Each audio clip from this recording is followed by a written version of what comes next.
கிடைச்ச வண்டியில ஏறி நினைச்ச இடத்துக்கு போக முடியாதுங்க. நமக்கான ட்ரெயின் வரணும்னா நாம கொஞ்ச நேரம் பிளாட்ஃபார்ம்ல நின்று தான் ஆகணும்.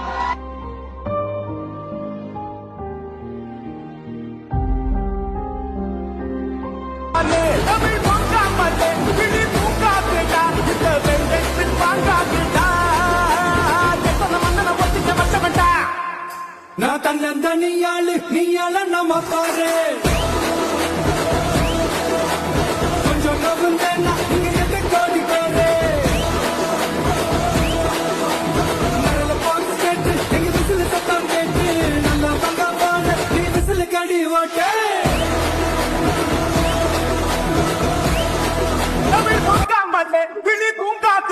இப்ப வெங்கை பின் பாங்காக்குடா எத்தனை மன்னனை ஒத்திக்க வச்சவன்டா